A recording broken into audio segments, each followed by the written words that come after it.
I'm Natalie, 28 years old, standing in my childhood bedroom, staring at my empty savings account on my phone screen. My father just announced at dinner that he gave my entire $40,000 wedding fund to my sister Brittany for her emergency while I sat there in complete shock. My fiancé Ryan's face darkened in a way I'd never seen before, his jaw clenching as he watched my family's casual betrayal unfold. "If that's how your family operates," he said quietly, "then I have something to say."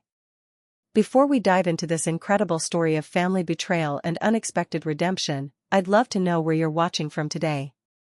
Are you someone who's dealt with family financial drama? Hit that like button if you believe family should protect, not exploit each other, and don't forget to subscribe for more real-life stories that will leave you speechless. Trust me, what Ryan does next will completely change how you view family loyalty. Let's jump right into this wild ride that transformed my entire life. The promise that started everything happened 5 years ago on my 23rd birthday. Dad had called Brittany and me into his study, that mahogany-paneled room that always smelled like leather and old books, where all important family announcements were made. "Girls," he said, leaning back in his chair with that proud father smile, "I've set aside $40,000 for each of your weddings.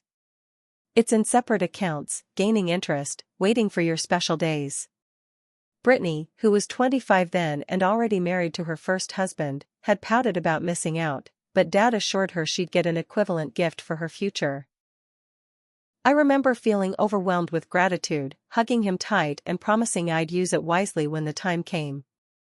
For 5 years, I built my life around that security. Every month, I added to my own savings, scraping together another $20,000 by working overtime at the marketing firm, skipping vacations, driving my old Honda Civic when friends upgraded to newer models.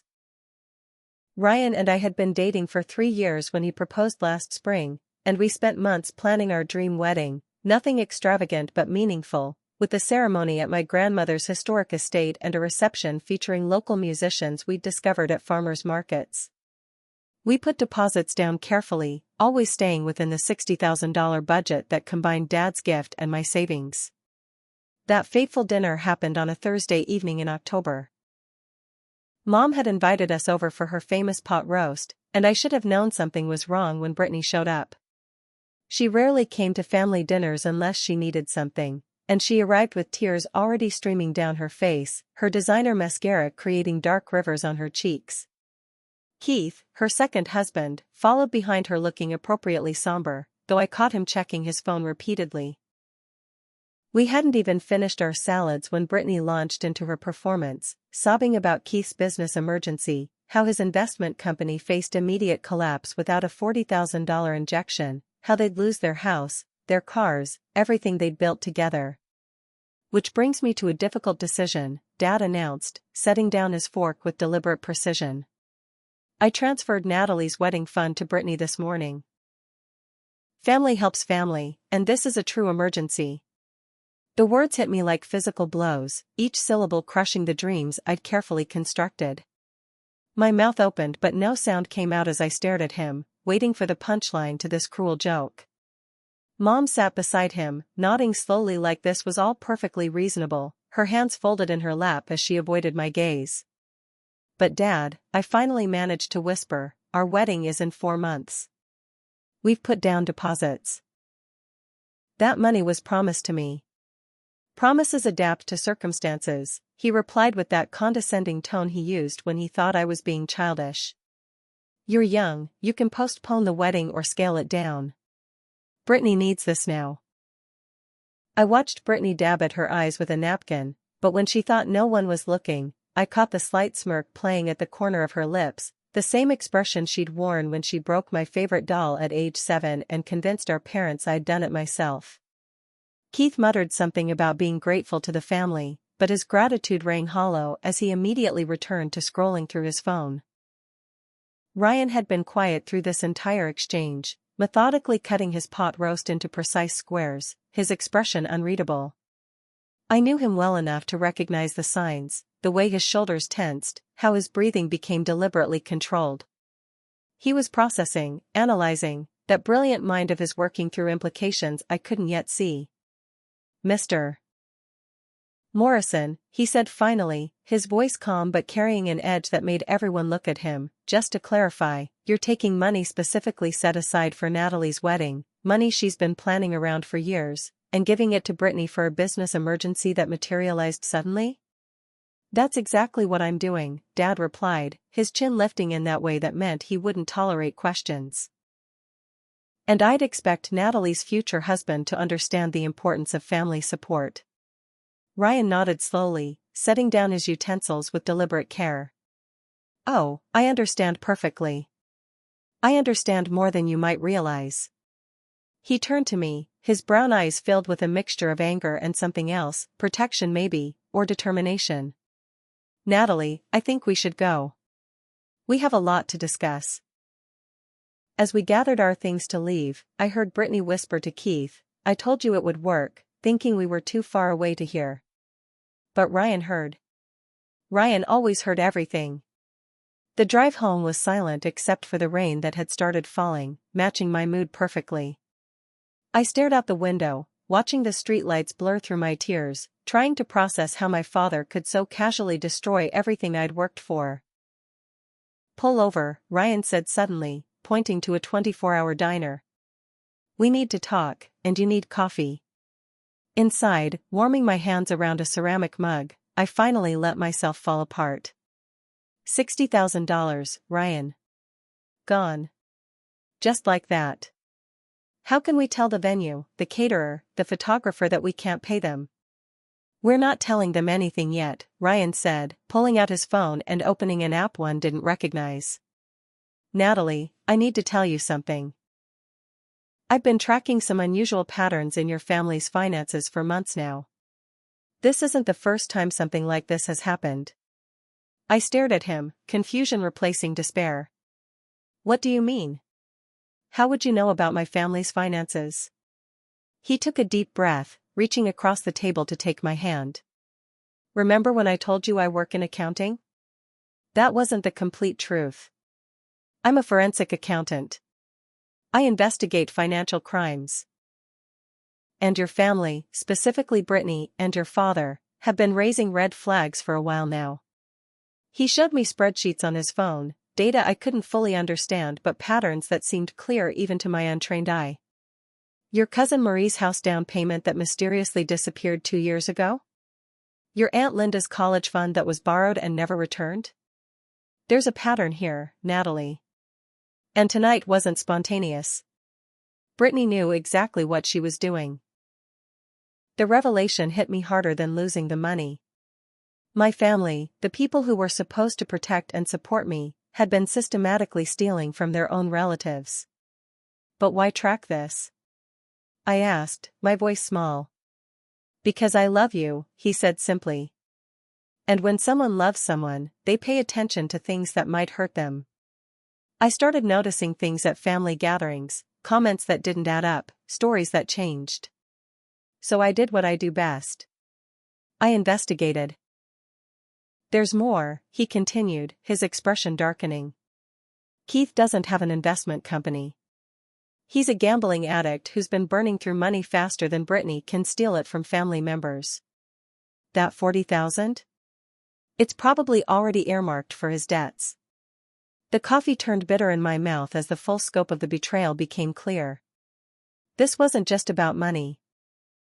It was about trust, about love, about everything I thought I knew about my family crumbling like a house of cards. So what do we do?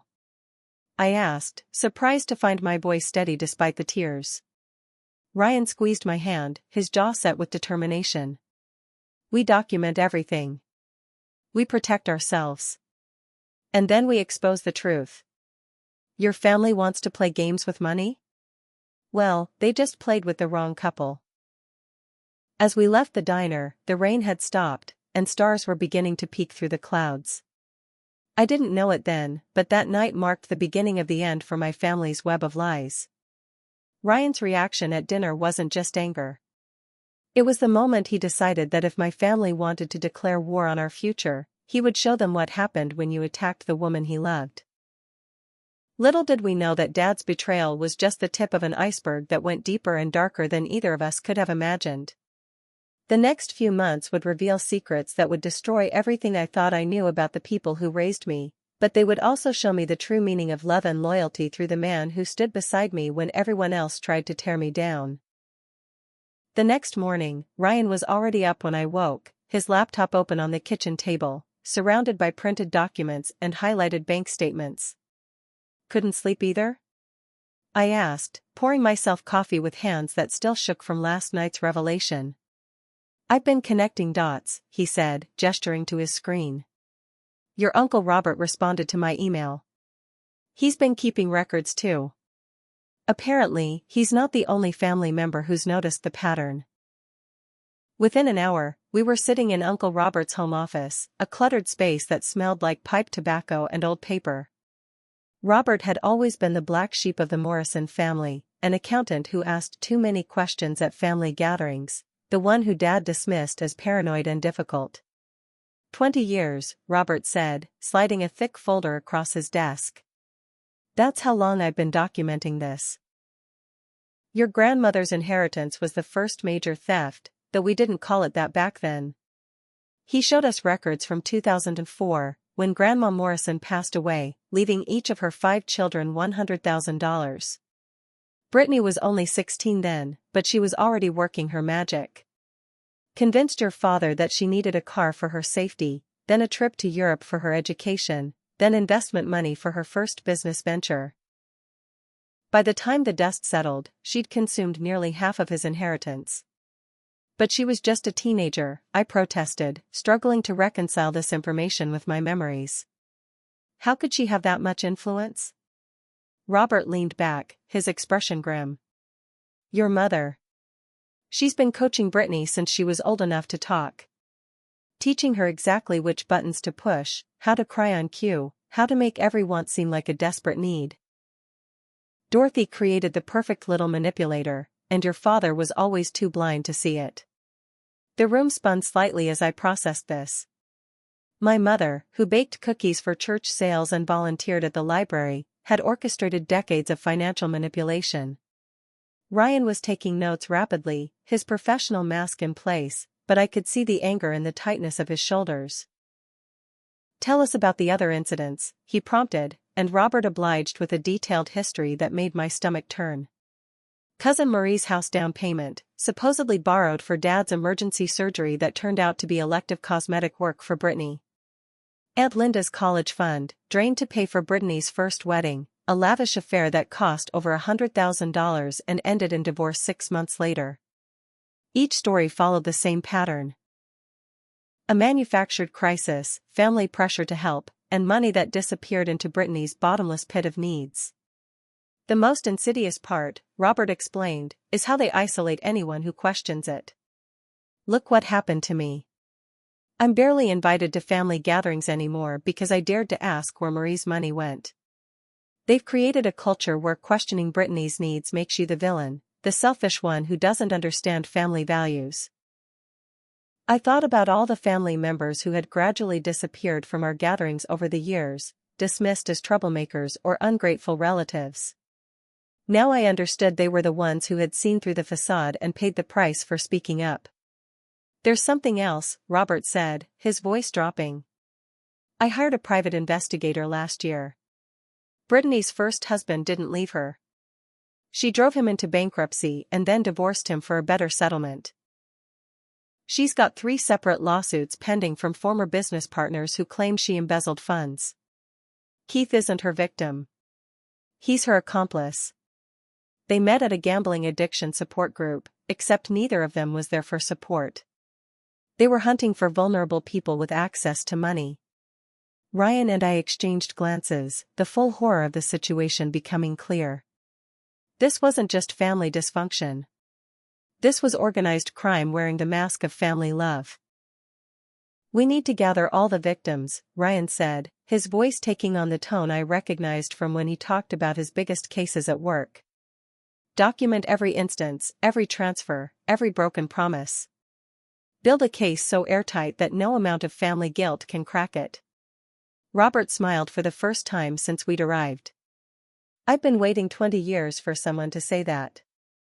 I've got contact information for everyone who's been burned.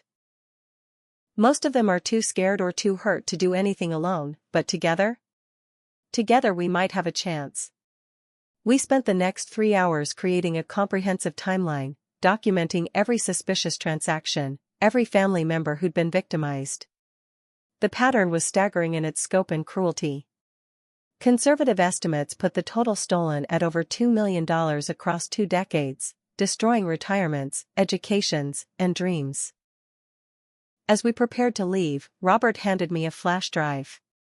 Everything's on here. Guard it carefully.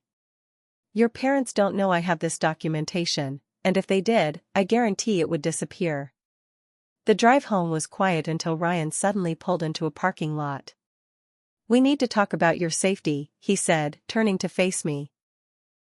If your family has stolen this much money, if they've destroyed this many lives, they won't hesitate to come after us when they realize we're building a case. I think you should move in with me immediately. My building has security, and I can protect you better there. The practical part of my brain knew he was right, but the emotional part was still reeling. They're my parents, Ryan. Surely they wouldn't actually hurt me? He took my hand gently. Natalie, your father just stole $40,000 from you without blinking. Your mother has been training your sister to be a predator since childhood. I don't think we can assume anything about what they would or wouldn't do. That evening, as we packed my essential belongings, my phone rang constantly. Mom, Dad, Brittany, all leaving increasingly frantic voicemails. I didn't answer any of them, following Ryan's advice to document but not engage. The messages progressed from concern to angry to threatening over the course of a few hours. Dad's final message was the most chilling. Natalie, you're making a terrible mistake. Family business stays in the family. Don't force me to teach you that lesson the hard way. Ryan immediately saved the recording, adding it to our growing pile of evidence. By midnight, I was settled into Ryan's apartment, surrounded by boxes of my things and stacks of financial documents. I know this is overwhelming, Ryan said, wrapping his arms around me as we stood looking out at the city lights. But I promise you, we're going to get through this. Your family may have betrayed you, but you're not alone. You have me, you have Uncle Robert, and soon you'll have an army of family members who are tired of being victims. I leaned into his strength, drawing comfort from his certainty. What happens next? I asked, though part of me was afraid to hear the answer. Tomorrow, we start contacting the other victims. We build our coalition. And then, he paused, his expression hardening, we show your family what happens when they mistake kindness for weakness. They want to play financial games? I've taken down corporations for less than what they've done. Brittany and your parents have no idea what's coming. As I fell asleep that night in the safety of Ryan's apartment, I thought about the family dinners of my childhood, the holidays filled with laughter, the birthdays and graduations where we all gathered together. Had it all been a lie? Had the warmth I remembered just been the glow of a fire that was slowly burning through our family's foundations? The answer would come sooner than expected.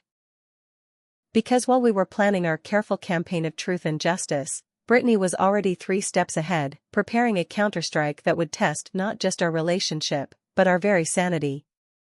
The girl who had learned manipulation at our mother's knee wasn't about to let her cash cow slip away without a fight. And her next move would prove that we had dramatically underestimated just how far she was willing to go to protect her empire of lies. 3 days after I moved in with Ryan, Brittany showed up at his apartment building.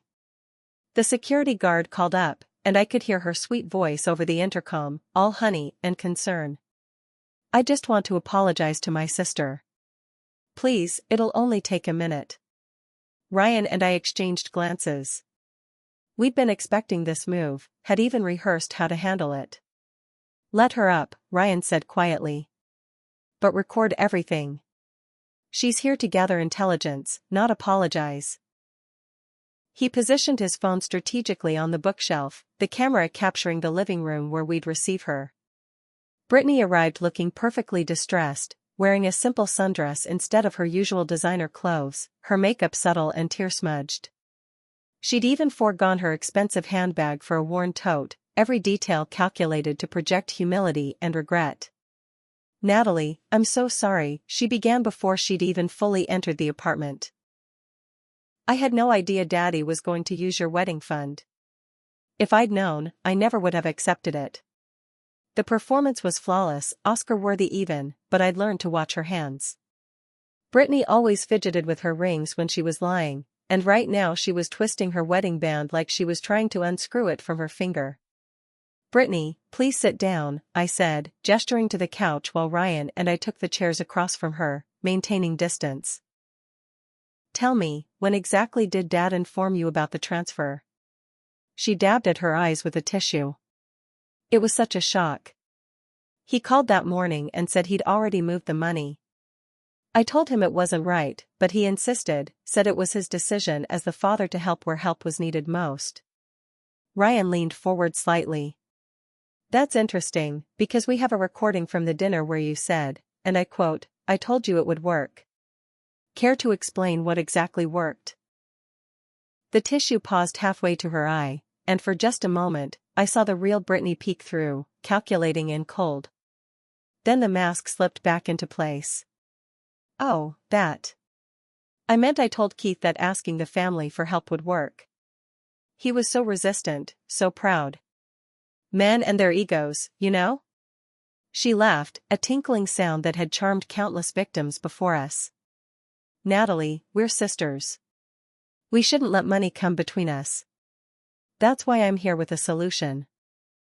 She reached into her tote and pulled out a document. Keith and I want to sign a promissory note. We'll pay back every penny within 2 years, with interest. I took the document, scanning it quickly. The terms were laughable, full of loopholes and conditions that would make collection impossible. Ryan read it over my shoulder, his expression carefully neutral. This is very generous, he said slowly. But I'm curious, Brittany. How many other family members have promissory notes from you? The question caught her off guard. Her fingers found her rings again, twisting frantically. I don't know what you mean. This situation with Natalie is unique, special. She's my only sister. What about Cousin Marie's house down payment? I asked, finding my voice. Or Aunt Linda's college fund? Do they have promissory notes too? Brittany's face went through several expressions before settling on wounded indignation. I can't believe you're bringing up ancient history. Those were completely different situations, and frankly, it's hurtful that you'd even compare them. She stood abruptly, clutching her tote. I came here in good faith to make things right, and you're attacking me with baseless accusations. Sit down, Brittany, Ryan said quietly, but with an authority that made her freeze. You came here to assess what we know and how much of a threat we pose. So let me save you the trouble. We know everything. Every theft, every manipulation, every life you've destroyed over the past 20 years. We have documents, recordings, and testimonies from 17 family members you've defrauded. The color drained from Brittany's face as she slowly sank back onto the couch. For the first time in my life, I saw real fear in her eyes. You don't understand, she said, her voice smaller now, the practiced sweetness gone. It wasn't supposed to be like this. Mom said, she promised it would all work out. That the family had plenty, that we were just redistributing wealth to those who needed it most. The admission hung in the air between us, and I realized Ryan's phone was capturing every word. Mom said? I prompted gently, recognizing this might be our only chance to get the truth. Tell me about Mom's role in all this, Brittany. What followed was an hour-long confession that shattered every remaining illusion I had about my family. Brittany explained how Mom had started grooming her when she was just 8 years old, after discovering that Brittany could cry on command. She called it our special game, Brittany said, real tears now streaming down her face. She'd coach me on what to say to get what I wanted from Daddy, from grandparents, from aunts and uncles. At first it was just toys and treats, but as I got older, the asks got bigger. She said it was practice for the real world, that successful women knew how to get what they deserved. The grooming had intensified during Brittany's teenage years. Mom would create elaborate scenarios, teaching her how to manufacture emergencies, how to play different family members against each other, how to make anyone who questioned her look like the villain. She had notebooks, Brittany revealed. Detailed information on every family member's weaknesses, their triggers, their financial situations. She called it the family business, and said it was our secret that Daddy and Natalie wouldn't understand because they weren't as clever as us. But you're 32 years old, I said, struggling to process this information. At some point, you must have realized this was wrong. Brittany's laugh was bitter. Of course I knew it was wrong. But by then, I was in too deep. My lifestyle, my marriages, everything was built on this foundation of lies. And Mom made sure I couldn't stop. She has records of every scam, every theft. If I tried to break free, she threatened to expose me, to ruin me completely. I'm as much her victim as anyone else. Ryan had been quiet through most of this, but now he spoke up. Keith knows all of this? Brittany nodded miserably. He's worse than me. At least I was trained into this. He chose it willingly. We met at that support group, both pretending to be reformed gamblers, both looking for marks. When we realized what each other really was, it felt like fate. Finally, someone who understood the game. She looked at me with something that might have been genuine remorse. I tried to protect you from it, Natalie. That's why I always played up the spoiled brat routine around you. I wanted you to dislike me, to stay away from me, so Mom couldn't sink her claws into you too. The revelation recontextualized my entire childhood. Every mean comment from Brittany, every selfish act, had been a twisted form of protection. I didn't know whether to feel grateful or more betrayed. Why the wedding fund? I asked. Why now, when I was finally happy? Brittany's expression darkened. Mom panicked when you got engaged to Ryan. She did a background check on him, found out what he really does for a living. She knew he was a threat to everything we'd built. The plan was to take your money and use it to create a wedge between you two. Either he'd leave you over the family drama, or you'd resent him for not being able to fix it. Either way, the threat would be neutralized. But it backfired, Ryan said, a grim smile playing at his lips. Instead of driving us apart, it united us against you. Brittany nodded, wringing her hands. Keith's gambling debts are real, though. He owes some dangerous people nearly $200,000. Mom figured we could kill two birds with one stone, save Keith and destroy Natalie's relationship. Except you two are stronger than she calculated. The apartment fell silent as we all absorbed the weight of these revelations. My mother, the woman who had sung me lullabies and kissed my scraped knees, had orchestrated a 2-decade criminal conspiracy that had destroyed dozens of lives. What do you want from us? Brittany asked finally, her voice small and defeated. I can't pay back the money. Most of it is gone, spent on Keith's debts or maintaining the lifestyle Mom insisted we project. I have maybe $10,000 in liquid assets, and that's being generous. Ryan and I exchanged glances. We'd discussed this possibility, the likelihood that the money was already gone. We want the truth, I said firmly. Full cooperation with the investigation. Every document, every recording, every piece of evidence about Mom's operation. And you testify to everything you've told us today.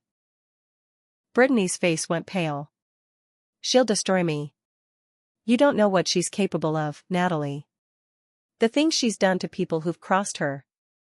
But even as she protested, I could see her calculating, weighing her options. Mom had created a monster, but monsters have survival instincts too. We can protect you, Ryan offered. My firm has connections with law enforcement, witness protection if necessary. But you have to give us everything. No holding back, no protecting Mom out of some misguided loyalty. The negotiation continued for another hour, with Brittany alternating between confession and panic. By the end, she'd agreed to cooperate fully in exchange for our help protecting her from both Mom's retaliation and Keith's creditors. As she prepared to leave, she turned back at the door. Natalie, I know it doesn't mean much now, but I really am sorry. Not just for the wedding fund, but for everything. For being the sister mom created instead of the sister you deserved. After she left, Ryan and I sat in stunned silence, processing the earthquake that had just shaken our understanding of my family. She could be playing us, Ryan warned. This could all be another manipulation, another layer to the con. I nodded, knowing he was right to be skeptical. But something in Brittany's eyes when she talked about mom's grooming had seemed genuinely broken, genuinely afraid. We proceed carefully, I agreed. Trust but verify everything she tells us. And we keep building our case with or without her help. Ryan pulled me into his arms, and I let myself sink into his strength. Your mother is more dangerous than we thought, he murmured into my hair. Someone who could do that to their own child, who could orchestrate this level of manipulation, we need to be very careful about our next moves. He was right to be concerned. Because while we were processing Brittany's revelations, Mom was already putting her next plan into motion. The master manipulator who had created Brittany wasn't about to let her empire crumble without a fight. And her next move would show us that everything we'd learned so far was just the tip of a very dark, very dangerous iceberg. The woman who had worn the mask of loving mother for 28 years was about to show her true face, and it would be more terrifying than anything I could have imagined. The commitment hearing began with Mom's attorney painting a picture of a devoted mother trying to save her daughter from a destructive delusion. Mrs. Morrison has documented concerning behavior spanning several months, he intoned, presenting exhibits of the fabricated texts and emails.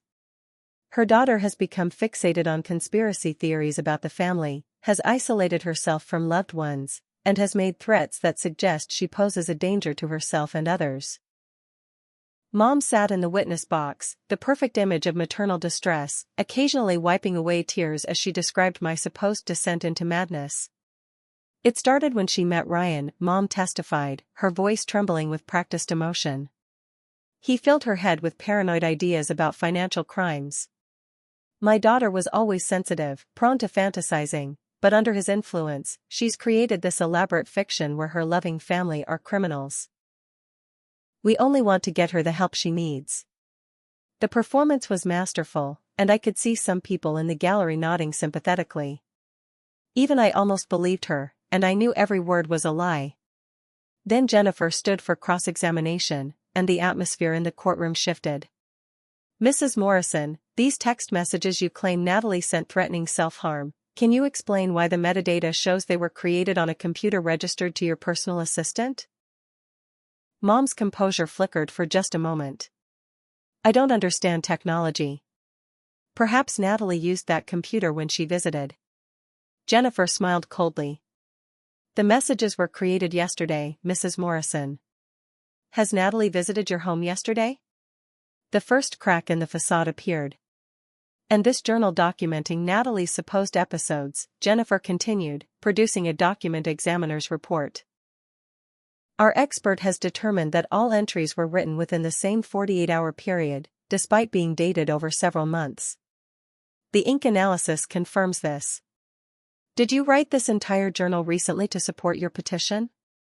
Mom's attorney objected, but the damage was done. The judge was now looking at Mom with skepticism rather than sympathy. Dr. Holbrook took the stand next, her testimony devastating to Mom's case. Mrs.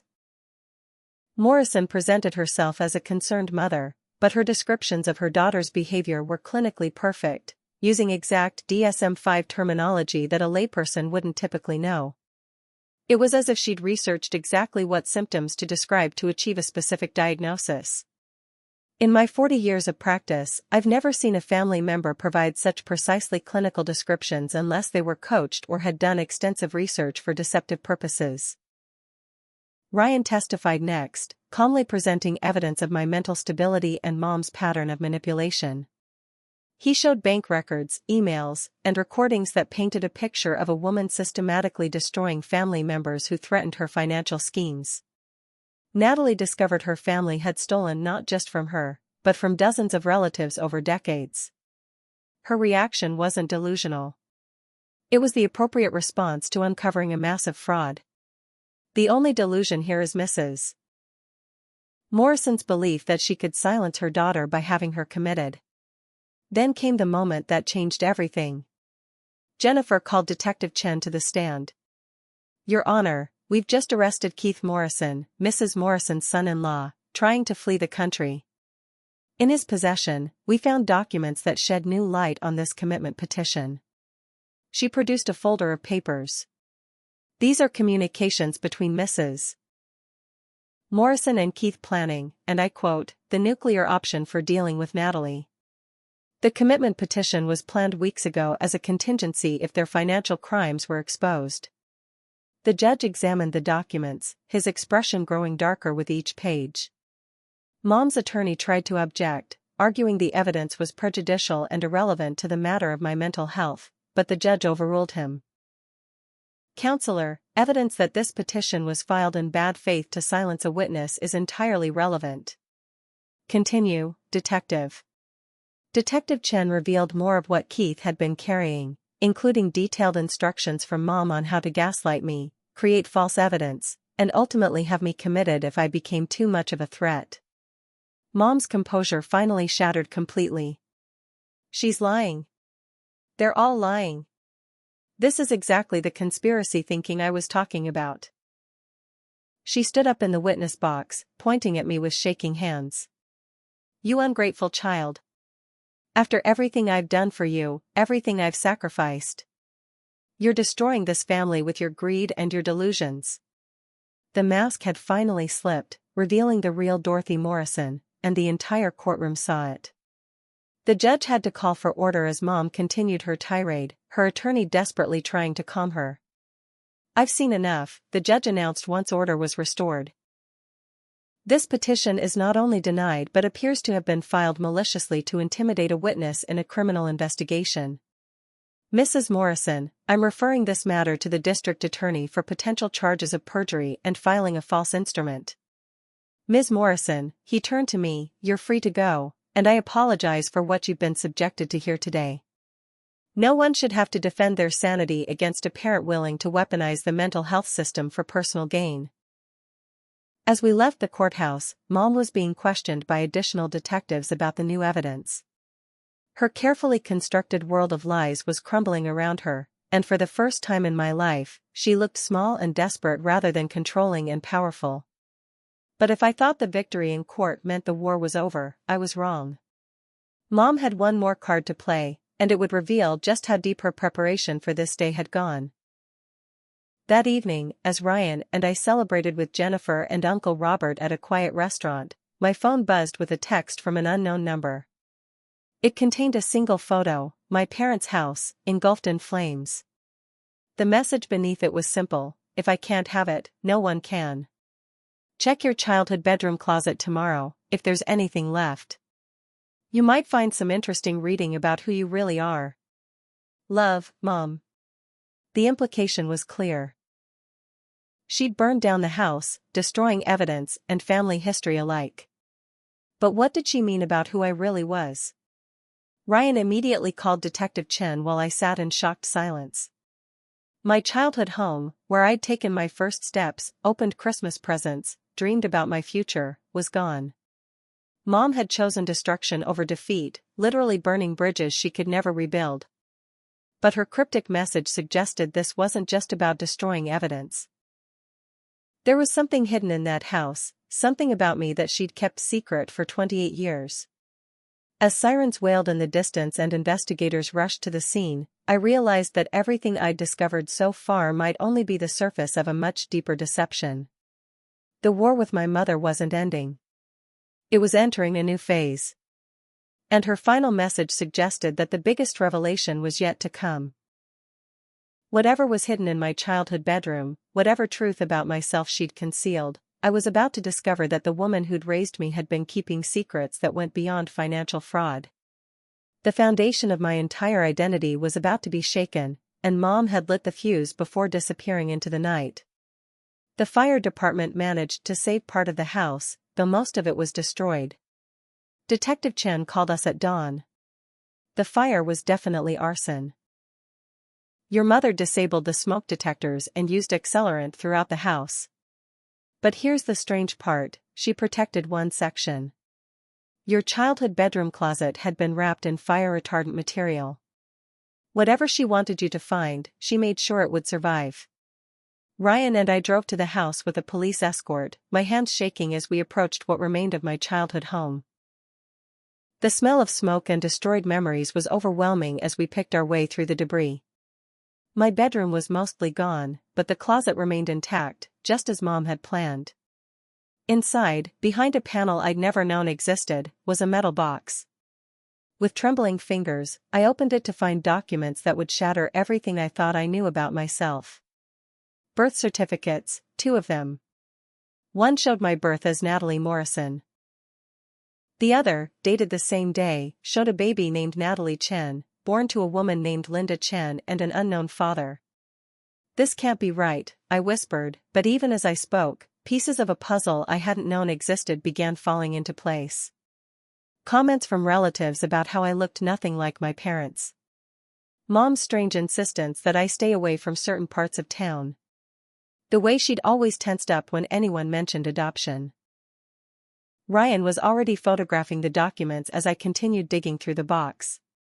There were photos of a young Asian woman holding a newborn, letters in English and Mandarin, and legal documents that told an impossible story. Detective Chen arrived, and her face went pale when she saw the documents spread before us. "My God," she said quietly. "Natalie, I need to tell you something."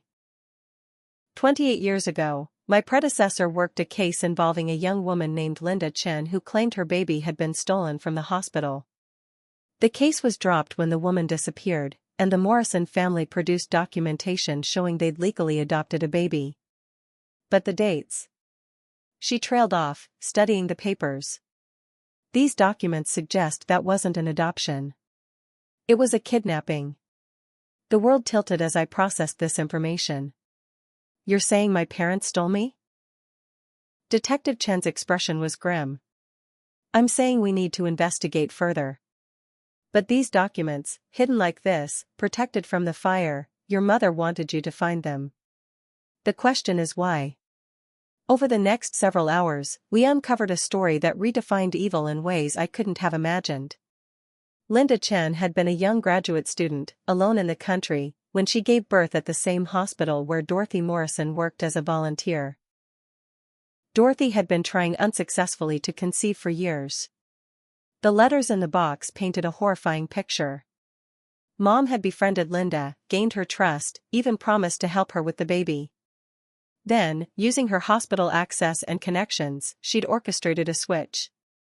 She'd convinced the vulnerable young mother that her baby had died, while simultaneously producing paperwork showing she and Dad had adopted an abandoned infant.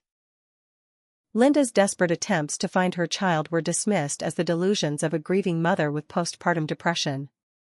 Eventually, broken and threatened with deportation, Linda had disappeared, but not before leaving these documents with a friend in case the truth ever came out. "But my father," I said, my voice barely a whisper. "He must have known."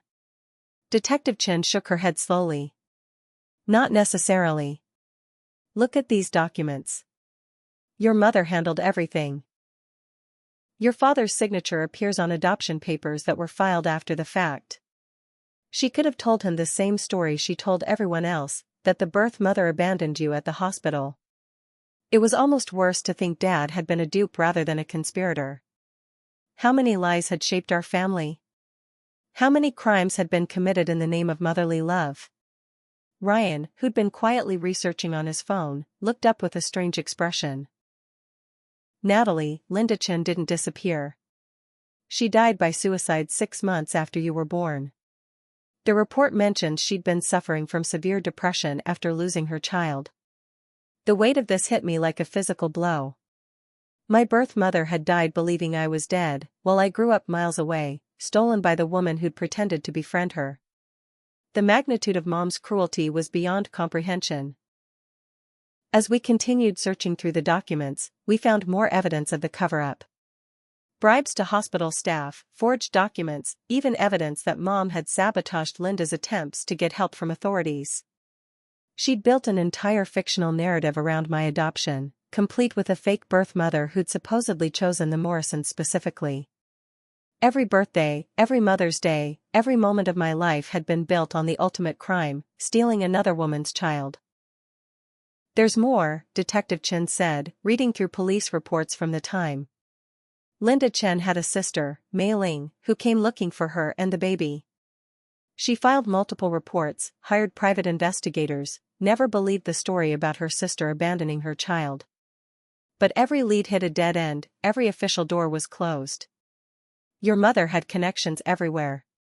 She made sure no one would ever find you. I thought about this and I'd never known, who'd searched for me for years, and felt a fresh wave of grief. The investigation exploded with this new revelation. What had started as financial fraud had become kidnapping, identity theft, and possibly murder, if Mom's actions had driven Linda to suicide. Federal agents joined the case, and airports were alerted to watch for Dorothy Morrison. But she'd vanished as completely as Linda Chen had 28 years ago, leaving only destruction and truth in her wake. The woman who'd raised me, who'd sung me lullabies and taught me to tie my shoes, had stolen me from my real mother and built an empire of lies to keep her crime hidden. That night, as Ryan held me while I sobbed for the mother I'd never known and the life I'd been denied, I realized why Mom had revealed this final secret. It wasn't confession or remorse.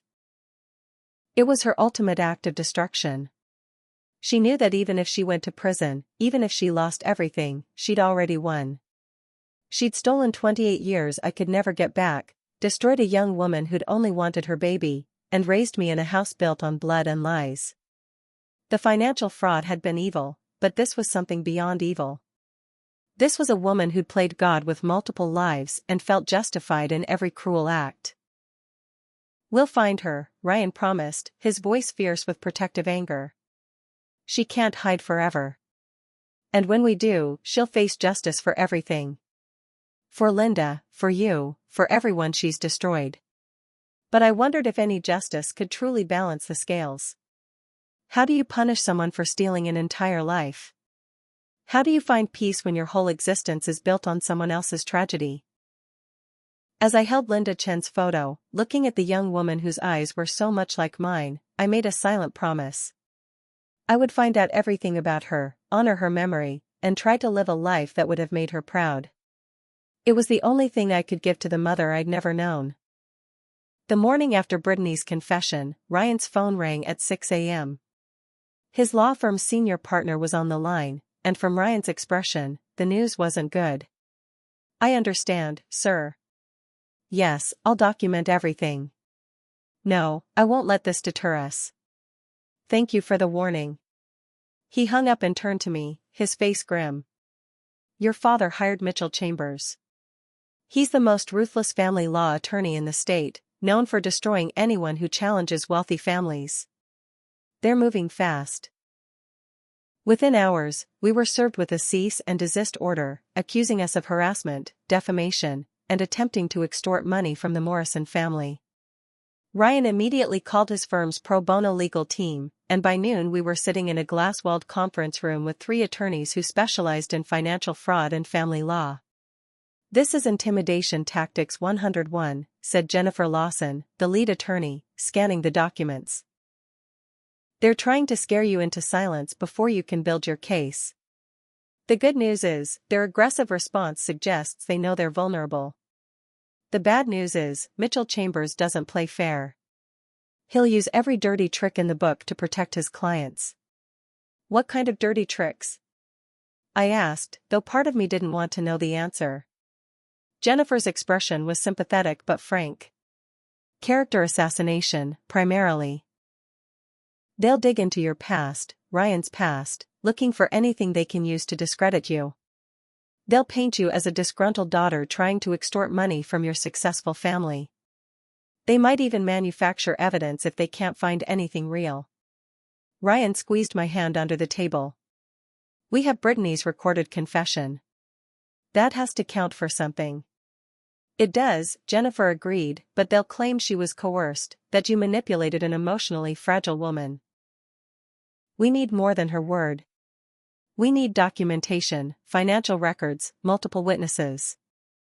And we need to move fast, before they can destroy evidence or intimidate other family members into silence. We spent the rest of the day creating a legal strategy. Jennifer would file a countersuit for fraud and embezzlement, while Ryan worked with a forensic accounting team to trace the money trails. My job was to contact the other victims, to convince them to come forward despite the inevitable family pressure to stay quiet. The first call I made was to Cousin Marie. She listened quietly as I explained what we'd discovered, what we were planning. "Natalie, I want to help, I really do," she said finally, her voice thick with emotion. "But I have kids now. Your parents have already called, warning me about staying out of family business. They hinted that my husband's construction company might lose some major contracts if I cooperate with you. I can't risk my children's future." One by one, I made the calls, and one by one, family members expressed sympathy but declined to get involved. The fear in their voices was palpable. My parents had spent decades building their power base, and now they were calling in every favor, every threat, to maintain their wall of silence. Then Brittany called, hysterical. "They know I talked to you. Mom showed up at my house this morning with Keith. She had photos of me leaving Ryan's building. Natalie, she threatened to have me committed, said she has a psychiatrist ready to declare me mentally unstable. She's got paperwork dating back years, documenting my episodes. I never had episodes. She created false medical records." Ryan immediately contacted Jennifer, who filed an emergency protective order for Brittany. But the damage was done. Brittany was terrified, second-guessing her decision to cooperate. 3 days later, things escalated dramatically. I arrived at work to find my boss waiting with HR. "Natalie, we've received some concerning communications about your mental state and your involvement in criminal activities," the HR director said carefully. "We need to place you on administrative leave pending an investigation." My boss looked genuinely apologetic but also worried. "Your father sent documentation suggesting you've been embezzling from the company to fund a gambling addiction. We don't believe it, but we have to investigate." "I'm sorry." The accusation was so absurd I almost laughed, but the implications were serious. My parents were trying to destroy my credibility and my career. Ryan picked me up from work, his face dark with anger. "They made a mistake," he said as we drove. "Filing false accusations with your employer is a crime. They've just given us ammunition." But I felt the walls closing in. In less than a week, I'd lost my wedding fund, discovered my family's criminal conspiracy, been placed on leave from my job, and become the target of a sophisticated legal and personal attack. That evening, we met with Uncle Robert and the few family members brave enough to still support us. Aunt Patricia, Dad's sister, had driven 3 hours to be there. "I've watched my brother enable Dorothy's manipulation for too long," she said firmly. "I lost my retirement fund to one of Brittany's emergencies. I'm 73 years old, working part-time at a grocery store because I can't afford to retire. Enough is enough." Her courage inspired others. By the end of the meeting, we had 5 family members willing to testify, with promises of documentation and evidence. Ryan's forensic accounting team had also made progress. "We've traced at least 30 suspicious transfers over the past 5 years alone," his colleague Mark reported.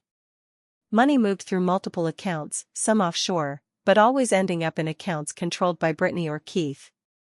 "The pattern is clear financial fraud, but proving criminal intent will be challenging without inside knowledge of how the schemes were planned.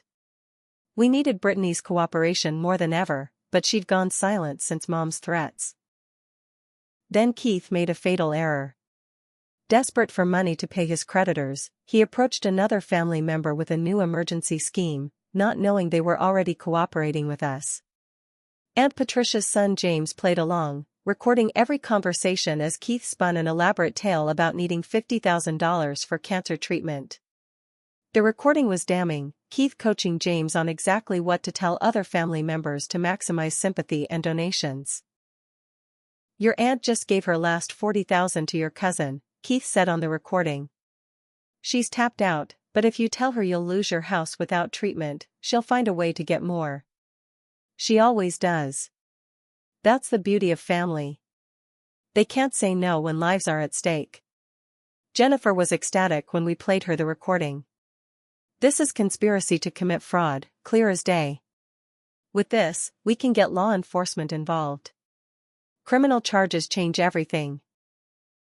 She immediately contacted the district attorney's office, and within 2 days, a detective was assigned to our case. Detective Sarah Chen was experienced in financial crimes, and her assessment was blunt. This is one of the most sophisticated family fraud schemes I've seen. The emotional manipulation combined with financial expertise, it's almost artistic in its cruelty. But criminals always make mistakes, and Keith just made a big one.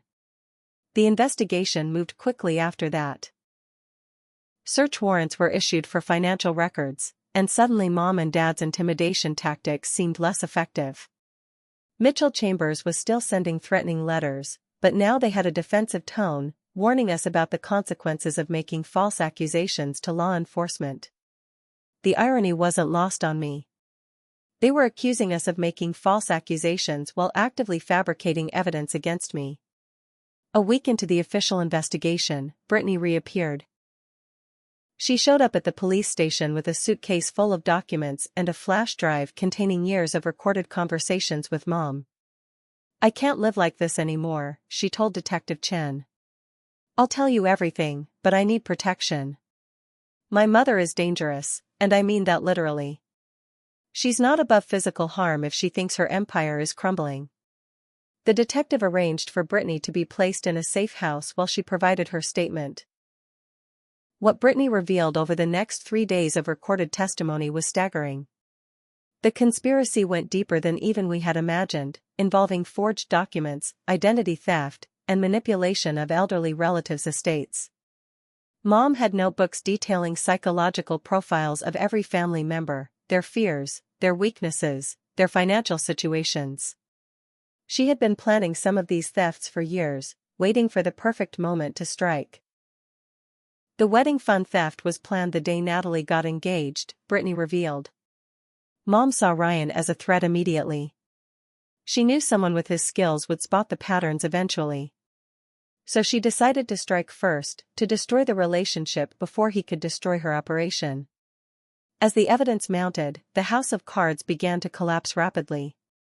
Other victims came forward, emboldened by the official investigation. Family members who had been silent for years suddenly found their voices. The prosecutor estimated the total theft at over $3 million spanning 25 years. But just when we thought we had them cornered, Mom played her most vicious card yet.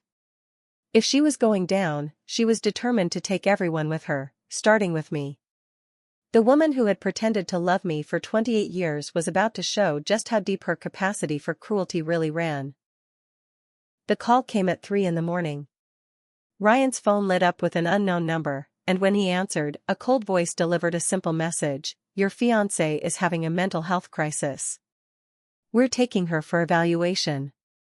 Before either of us could fully wake up or respond, we heard pounding on the apartment door. Through the peephole, I saw 2 EMTs and a police officer. "Ma'am, we need you to come with us. Your family has petitioned for an emergency psychiatric hold based on threats of self-harm and harm to others." Ryan was already on his phone with Jennifer, our attorney, even as I stood frozen in disbelief. "Don't open the door yet," he instructed me quietly. "Jennifer says to demand to see the paperwork through the door first." The officer slid documents under the door, and my heart sank as I read them. My mother had submitted a detailed petition claiming I'd been making threats against family members, that I'd been displaying paranoid delusions about family conspiracies, and that I'd threatened to hurt myself if the wedding didn't happen. She'd even included falsified text messages that I'd supposedly sent her. "This is completely fabricated," I told the officer through the door. "I haven't contacted my mother in weeks. These texts are fake." The officer's voice was professionally neutral. "Ma'am, that's something you can discuss with the doctors. Right now, we need you to come with us for evaluation. We can do this the easy way or the hard way." Ryan stepped forward. "Officer, I'm her fiancé, and I'm telling you she's shown no signs of mental distress. This is a retaliatory action because we're cooperating with a criminal investigation against her family. Detective Sarah Chen can verify this." The mention of Detective Chen gave the officer pause. After some radio consultation, he agreed to wait while we contacted her. Within an hour, Detective Chen arrived, looking furious despite the early hour. "This is witness intimidation," she told the officer firmly. "Ms. Morrison is a key witness in an ongoing financial fraud investigation. Her mother is trying to discredit her testimony by having her involuntarily committed." The standoff continued for another hour before the officers finally left with a warning that the petition was still active and we'd need to address it in court. "Pack everything important," Ryan said as soon as they were gone. "We're moving to a hotel under my company's name. They know this address now." As we threw belongings into suitcases, my phone exploded with messages. Family members who'd been supporting us were backing away, frightened by Mom's escalation. "If she's willing to have you committed, what will she do to us?" Aunt Patricia asked, her voice shaking. "I have grandchildren, Natalie. I can't risk them becoming targets." By sunrise, we were checked into a hotel downtown under assumed names. Jennifer met us there with troubling news. "Your mother's psychiatric petition is sophisticated. She's been building this false narrative for months, maybe years. There are emails to family friends expressing concern about your mental health, dated entries in a journal about your episodes, even a consultation with a psychiatrist who never actually met you but wrote an evaluation based on your mother's descriptions." The realization hit me like a physical blow. While I'd been living my life, planning my wedding, believing in my family's love, my mother had been carefully constructing an alternate reality where I was unstable and dangerous. Detective Chen called with an update. "We executed search warrants this morning at your parents' home and Brittany's. Your father tried to destroy documents, but we caught him in the act. That's obstruction of justice added to the fraud charges." "But your mother..." She paused. "Your mother had already destroyed most of her records." Almost like she knew we were coming. The implication was clear. Someone in law enforcement had tipped her off. The corruption ran deeper than we'd thought. That afternoon, Brittany called from her safe house, hysterical. "Keith's gone. He cleared out our accounts and disappeared. But before he left, he told me something. Mom's been moving money offshore for years. She has millions hidden in accounts in the Cayman Islands. She's planning to run, Natalie. She's going to let Dad take the fall for everything and disappear." The betrayal shouldn't have surprised me anymore, but somehow it still did. She was willing to sacrifice her husband of 30 years, the father of her children, to save herself. Over the next 3 days, the family completely imploded. Criminal charges were filed against Dad, Brittany, and Keith in absentia. Mom remained uncharged due to lack of direct evidence, but she was named as a person of interest. Family members turned on each other, revealing secrets and grudges held for decades. Uncle Robert's documentation proved invaluable, showing patterns that stretched back to when Mom first married into the family. She'd been running smaller scams even then, testing boundaries, learning what she could get away with. The psychiatric evaluation hearing was scheduled for the following week. Jennifer prepared me extensively, but she was honest about our chances. Judges tend to err on the side of caution with these petitions. "If your mother's performance is convincing enough, you might be held for 72 hours of observation. We'll have doctors ready to evaluate you immediately and contest any findings, but you need to prepare for the possibility." The thought of being locked up, even briefly, on my mother's false word was terrifying. Ryan never left my side through any of it. He took time off work, hired private security for our hotel, and spent hours helping Jennifer build our defense against the commitment petition. "She's trying to break you," he said one night as I cried in his arms. "She knows she's lost the financial battle, so now she's trying to destroy you personally. But she underestimates you. She underestimates us." His faith in me was the only thing keeping me sane, which was ironic given the circumstances. Then came an unexpected ally. Dr. Patricia Holbrook, the psychiatrist Mom had consulted about me, contacted Jennifer. "I've been following the news about the Morrison family fraud case," she said. "I believe I was unknowingly used to create false medical documentation." Mrs. Morrison presented herself as a concerned mother, but looking back, her descriptions were too precise, too clinical. She was feeding me exactly what she wanted in the evaluation. I'm willing to testify to this. It was a breakthrough, but would it be enough? The morning of the hearing, I dressed carefully in a conservative suit, trying to project stability and competence. The courthouse was packed with reporters who'd gotten wind of the sensational family fraud case. Mom arrived looking like the perfect concerned mother, dabbing at her eyes with a handkerchief, supported by family friends who probably had no idea they were enabling a master manipulator. She'd even worn the same dress she'd worn to my college graduation, a calculated choice to remind everyone of happier times. As we took our seats, she caught my eye and smiled. It wasn't her usual manipulative smile or even a cruel one. It was sad, almost pitying, as if I were already lost to her. In that moment, I realized she truly believed her own lies. She'd convinced herself that I was sick, that destroying me was somehow saving me. It was the most terrifying revelation yet. Because how do you fight someone who believes their cruelty is kindness, their destruction is love? Jennifer squeezed my shoulder. "Remember, stick to facts. Don't let her provoke you into showing anger. That's what she wants." I nodded, taking deep breaths, trying to center myself for what would either be my liberation from her lies or my imprisonment within them. The judge entered, and the hearing that would decide my immediate future began. Mom's attorney stood up first, and I braced myself for the performance of her lifetime.